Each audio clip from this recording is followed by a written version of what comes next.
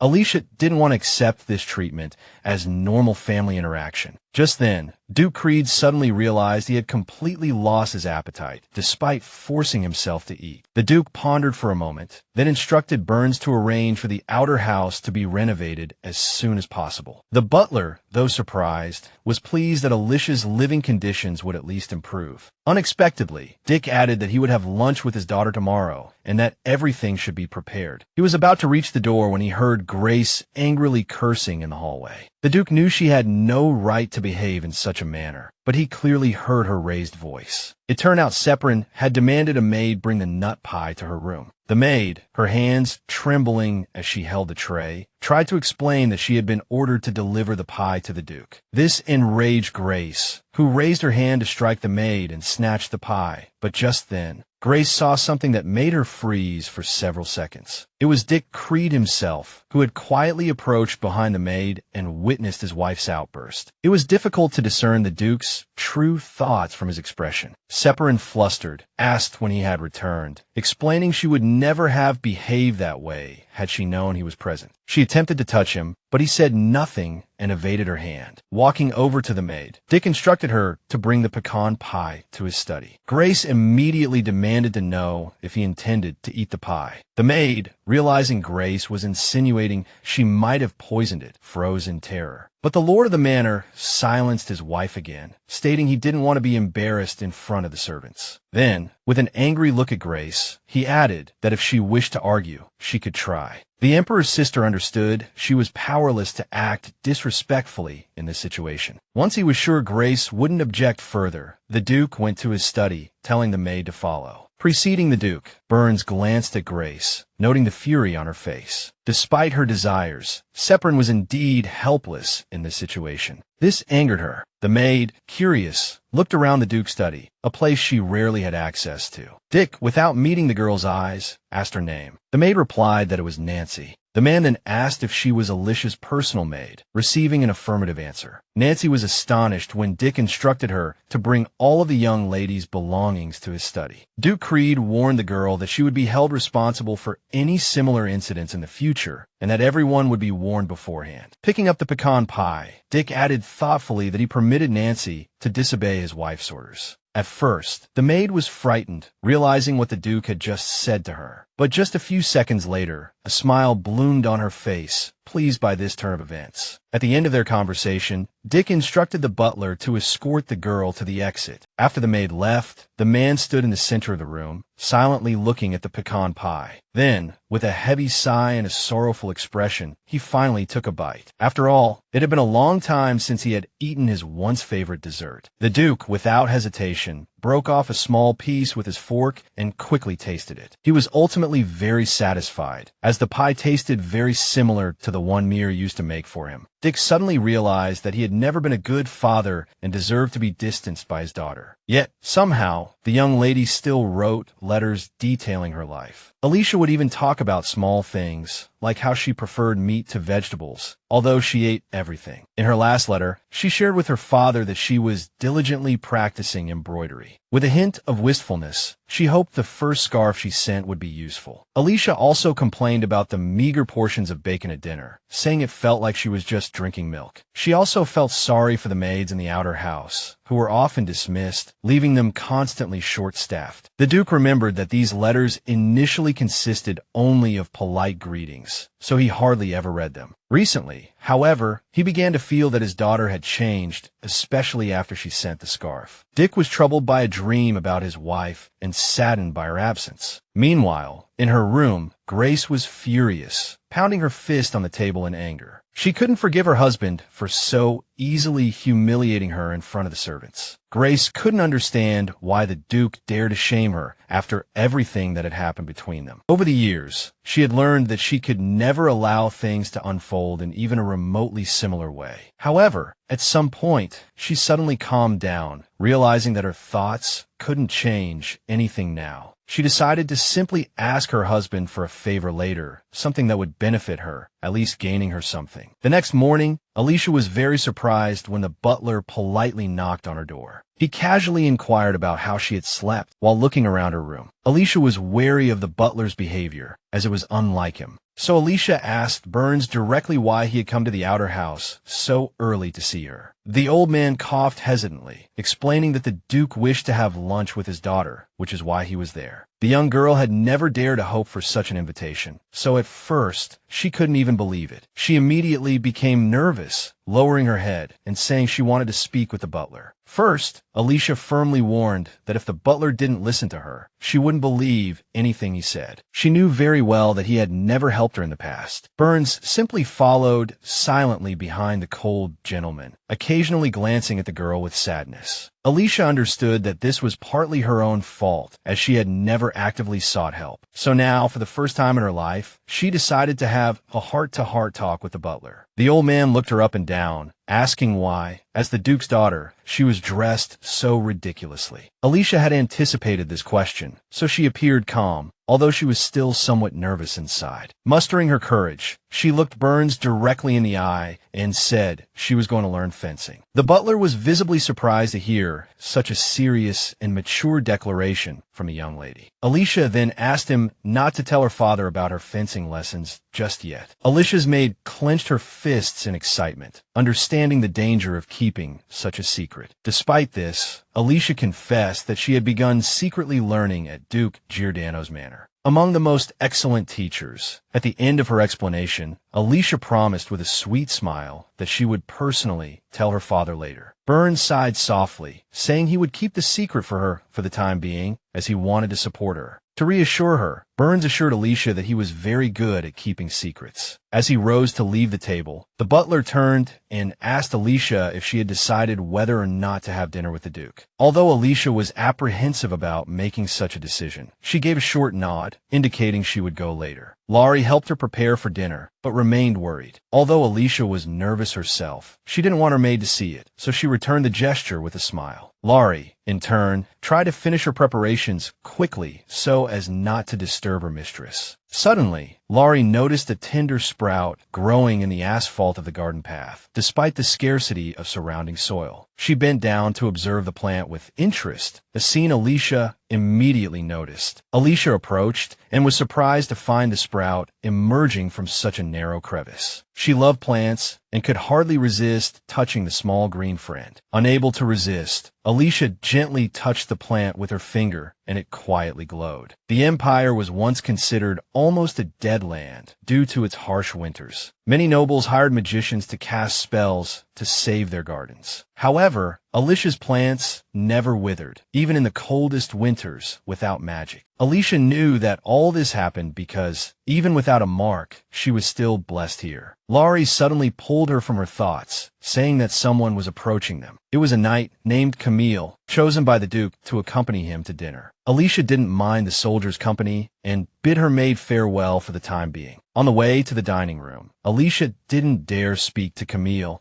and he simply led her silently through the manor's corridors to the right place. Climbing the stairs, she felt her muscles ache from her morning workout. Camille turned and noticed Alicia struggling with the long staircase. He immediately asked if her legs hurt, but slightly intimidated, she quickly dismissed the idea. However, the knight was more observant. He knelt on one knee beside Alicia and effortlessly lifted her into his arms, preparing to carry her to their destination. Alicia blushed shyly and asked him to put her down, which only made the knight smile slightly. Camille then confessed that he had seen Laurie carry her in the same way several times. Alicia couldn't argue, though it had been a long time ago. She was happy for the concern. Unexpectedly, the knight said with a smile that she could address him casually. He explained that he had always wanted to help her and would be happy to be her friend. Alicia hadn't expected such sudden friendliness, as they had barely interacted before. Finally, she agreed to be more friendly towards Camille, which pleased him. Suddenly, a butler appeared before them, clearing his throat to get their attention. Burns announced Duke Creed's arrival, just as he was walking towards the dining room. Alicia was surprised to see her father, as she had assumed he would be waiting inside, not coming out to greet her. Although the knight politely greeted Dick, he remained motionless, without any reaction. Dick sighed and asked how much longer the man intended to carry his daughter. Camille immediately apologized and put Alicia down, though she hadn't minded at all. Alicia fearfully noticed her father's displeased expression, though she couldn't say why. Trying not to anger him further, she silently followed him. Then Dick suddenly spoke, opening the door for her into the dining room. Dick said with a melancholic expression that there was clearly something he didn't know. This puzzled Alicia. She froze in surprise, unsure what the Duke was referring to. As the awkward silence stretched, she turned her back to him, trying to figure out how to respond. Just then, the butler saved the girl with his signature light cough, helping Alicia. Alicia turned to Burns, who reminded her to observe proper etiquette in front of her father. After a few seconds, the protagonist finally realized how she should behave at this moment. So, Alicia lifted her skirt and thanked Duke Dick for inviting her to dinner. Afterwards, the girl carefully looked at Burns and her father, trying to confirm if she had done the right thing. However, her actions made the situation worse, as this wasn't what Burns had painstakingly hinted she should do. However, Dick didn't say anything to his daughter, but quickly told her to follow him to the dining table. This saddened Alicia greatly, although she tried her best to hide her emotions as etiquette demanded. Burns suddenly told the girl that her father wasn't angry with her. The butler assured her that as long as the young miss spoke to her father personally during dinner, she would understand everything. Although Alicia was still nervous and worried, the old man gently nudged her forward. Finally, he told her to call him if she needed anything, as he would be nearby. Alicia had hoped she wouldn't be left alone with her father, but her wish ultimately didn't come true. In the end, the young miss could only force herself to cheer up and begin to look around the magnificent dining room. At this time, Dick called the girl over and asked her to sit with him, as he couldn't wait to start. The young girl dared not disobey the master of the manor's orders and hurried to the seat arranged for her. Almost as soon as Alicia sat down, the Duke was the first to start eating. Although the oppressive atmosphere between the two had ended, the young miss suddenly encountered a brand new problem. Dick almost immediately noticed that something was bothering his daughter and asked her if everything was all right. But the protagonist was a little embarrassed to admit that the cutlery was too big for her. Dick then looked at the food on the table himself and now understood what was going on. Although he had already asked for the smallest cutlery to be prepared, Alicia had never thought she would hear such words from her father, making her feel as if she were in a dream. She suddenly remembered the scene from her past life when her father had mercilessly sentenced her to death. At that time, Duke Creed hadn't even blinked, even though he had to witness his daughter's execution with his own eyes. Most of the time, the protagonist's death was due to Dick's cold-blooded order to chop off her head. Alicia never understood why, for so long, her efforts to communicate with her father always ended this way. The girl often came out of the side room to see her father off, but he never looked back. In her utterly lonely past life, those who had protected her, like Laurie and Cecil, also met with misfortune. Even when she wept bitterly for the death of her aide, the Duke hadn't even spared her a glance. But now, looking back,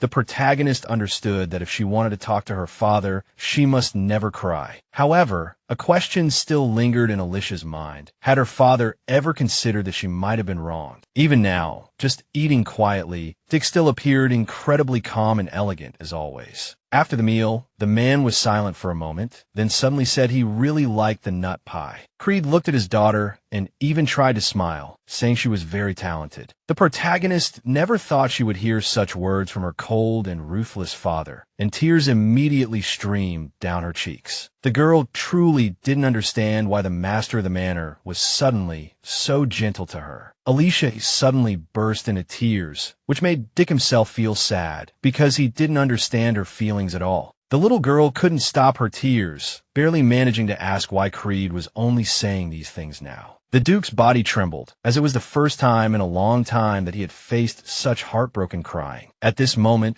the protagonist could no longer control her emotions and didn't care about anything anymore. Only now did Dick find it strange that his daughter had never shown resentment toward his actions. However, he simply didn't know what to do, whether he should tell her she was being noisy or shake her hard. Creed still slowly and awkwardly approached the girl. Alicia knew that she wasn't behaving appropriately, but she couldn't calm down. The man reached out his hand towards the young miss, and she immediately flinched, shrinking into a ball. Her reaction made the Duke's heart ache even more, and he hardly dared to do anything else, suddenly changing his mind. He clenched his fists, consumed by regret, realizing he had never spoken the most important words. Kneeling before the little girl, he could barely manage a whispered, "I'm sorry." Then, realizing his apology was too quiet, Dick repeated it louder. Alicia stared at her father in surprise. His face was filled with such sorrow that her own tears paused for a moment. In an effort to have a proper conversation with the Duke, Alicia wiped her tears and began to take meditative breaths. The Lord of the Manor gave her a moment, then asked in a slightly trembling voice if she had calmed down. Fighting back tears, Alicia nodded. Noticing the young lady's futile attempts to wipe the salty tears from her face with her hand, the man retrieved a handkerchief from his inner pocket and offered it to her. At the sight of the offered handkerchief, Alicia forgot her tears entirely, frozen in surprise. She distinctly remembered giving this handkerchief to her father and couldn't understand why he still had it. Dick himself was surprised, noticing her astonishment at seeing the handkerchief in his possession. Finally, the young lady admitted she had assumed the lord of the manor had thrown it away long ago. She was well aware of her lack of ability to inherit the family's power, so anything she gifted would be useless to him. To Creed's deep regret, he understood all too well why the little girl would say such a thing. After his forced marriage to his second wife, the Duke spent most of his time in his study, poring over letters and attending to official duties. Until one day, the butler spoke to him. The old man mentioned Alicia's frail appearance, but Dick expressed his indifference. He had never truly seen the girl, or rather, had never truly looked at the fleeting figure she presented from afar. Suddenly realizing his master didn't want to hear anything about the incompetent child, Burns apologized for bringing it up and quickly changed the subject. And so, Dick continued to stubbornly ignore anything related to his child. Recently, however, he had begun to dream of his first wife, Mir, which brought back memories of her dreams. Once, the Duke had longed for a happy family, a dream destined to remain unfulfilled. Because of this, Creed carried a deep sadness hidden beneath a mask of indifference. Suddenly, he noticed his daughter, outwardly as lonely as he was. The Duke's family had long been known for its brutal upbringing, all in the pursuit of creating the perfect family. All relatives doted on capable children, ruthlessly discarding the rest. Everyone was expected to suppress their personal feelings and strive solely for the family's benefit. Thus, even young children dared not disobey the ancient family rules, obediently fulfilling all demands. Something similar had happened once before, when a family's rules demanded harm to everyone, including their own children. However, now, years later, the Duke finally understood that the family's goals could not excuse such cruelty. He enveloped her hand in his, telling her he had never discarded anything she had given him. Then, looking directly into Alicia's eyes, Dick confessed he had never hated her, not even for a day. The man was deeply remorseful for his constant coldness towards the young lady, which she had silently endured. He also understood that he couldn't change Alicia's perception of him in an instant. With sadness, Dick told her he wouldn't ask for her forgiveness, surprising her. Then, the lord of the manor held his daughter's hand, wanting for the first time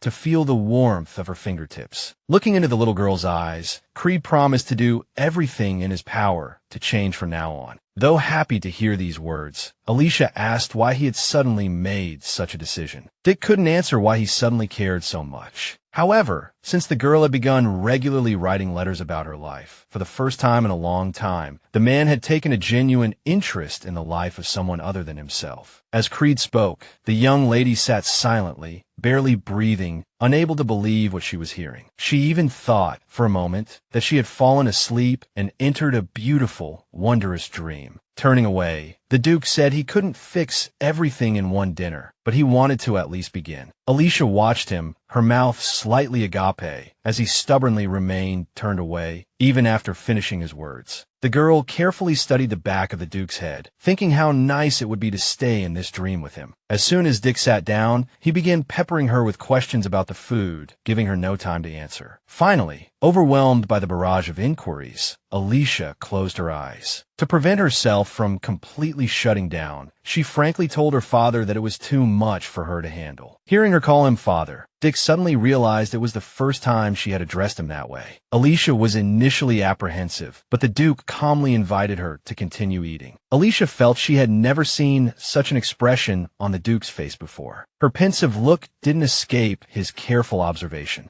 Guessing that she might be saddened by the thought of not having meals like this again, he proposed that they all dine together at the same time from now on. He maintained his usual impassive expression, careful not to betray his emotions. Recognizing her opportunity, Alicia couldn't help but seize it, though she decided to make a request in return. She asked the Duke to show more concern for the maids who lived with her in the outer house. Dick was surprised by her request, assuming she ate the same food as he did. In reality, her meals were entirely different, but she hadn't dared to say anything directly. Alicia was completely unaware that her father knew nothing about her living conditions. Dick realized the situation was quite complicated, but instead of blaming his daughter, he immediately clarified his stance to avoid any misunderstanding. Alicia then pointedly stated that Dick didn't understand her at all, as he had never shown any interest in her life. The Duke was speechless, stunned by the truth in her words. He clenched his fists in self-disgust, realizing he had no right to talk about change before truly understanding his daughter. However, he quickly composed himself, stating that he would need Alicia's help to make swift changes. Alicia offered a genuine, if slightly hesitant, smile and promised to help him. Dick, observing her closely, suddenly realized the issue extended beyond just the food and resolved to investigate that very night. As usual, the maid put Alicia to bed on time, tucking her in. Alicia showed no signs of wanting to sleep, but Laurie was insistent as she needed her rest. Having acquiesced, Alicia suddenly remembered the new bookcase arriving the next day and brightened. Laurie, surprised, agreed to make space for it. However, what truly shocked Laurie was that Alicia could now freely borrow books from her father's library. She looked at the girl with concern, hesitant to voice her thoughts. Finally, Laurie voiced her concern, saying that taking books without the Duke's permission was forbidden, and Alicia was celebrating prematurely. Imagine her surprise when Alicia said her father had already given his permission. Laurie had never imagined such a thing, though she had always wished for Alicia's happiness. She drifted into a daze until Alicia reminded her it was time to rest. Snapping back to reality, Laurie quickly kissed Alicia's forehead goodnight. As she left the room, she still found it all hard to believe. Alicia, noticing Laurie's reaction, simply smiled. She then turned on her side, trying to fall asleep, as it was indeed late. Despite her efforts to regulate her breathing and calm herself, sleep evaded her. Finally, Alicia jumped out of bed, wondering what to do. Thoughts of her father's change kept her awake, and she didn't know how to process it all. Carrying her blanket, she walked to the window, still trying to understand the Duke's sudden shift. Unable to find any answers, she felt a pang of sadness. She remembered the helpless loneliness of her past life, a time when she was equally lost. Even now, her life felt filled with fear and misunderstanding, a cycle she couldn't seem to escape. That's why Alicia would run away or hide again and again, only to find herself trapped in a cage of emotions. Yet now, she was certain she was changing, and somehow, everything around her was changing too. But no matter how many past lives she'd lived, there were no clues as to why things were happening this way. So even with her vast experience, she still couldn't be sure if what she was doing was right. This time, the next morning, Alicia enjoyed another delicious breakfast with her father and thanked him sincerely. The Duke replied that he was glad she enjoyed it, then led her to his private library. Alicia was astonished when she saw Dick's magnificent, much-prided room. The little girl ran around excitedly, marveling at the sheer number of books. She couldn't wait to start reading. To be sure, she asked Creed if she could really take any book she wanted, because she loved reading so much. The Lord of the Manor smiled faintly and said that she could, as this was exactly what he had promised her. Then Alicia noticed the man suddenly freeze for some reason, so she asked him, "What's wrong?" Dick bent down and confessed to the little girl that although it was very precious, he wanted to give it to her. Alicia stared at her father curiously, unable to imagine what he had prepared. Just then, the Duke handed her the key to the library and asked her to keep it safe. Since the key was so rare, Dick thoughtfully suggested that she wear it around her neck so she wouldn't lose it. She readily agreed. As soon as her father gave her the key, she happily exclaimed that it was beautiful and she would treasure it. Alicia assured him that if she kept the key hidden under her clothes, she would never lose it in her lifetime, so everything would be fine. The Duke, who had been watching her intently, suddenly changed his expression, his face darkening. Alicia had inadvertently revealed a corner of the medallion Duke Bowen had given her not long ago. The man immediately grabbed the ornament, recognizing it at a glance as a peculiar magical medallion. Alicia hadn't expected the Duke to notice it and froze, speechless. Dick angrily demanded to know where she had gotten the medallion, which bore the powerful magic of Duke Giordano. To prevent her from lying, Creed warned that if he examined the medallion himself, he would find out the truth. Therefore, he demanded that she not hide anything from him and tell him exactly what had happened. Finally, Alicia herself began to tremble with fear, not expecting the Duke to recognize the object so easily. She knew that if her father suddenly took the medallion away, she wouldn't be able to attend her fencing lesson today. Realizing she had to say something, the little girl apologized to the man, saying she had some secrets and hidden circumstances. Dick suddenly realized that he had spoken too harshly to her, a habit he had fallen into.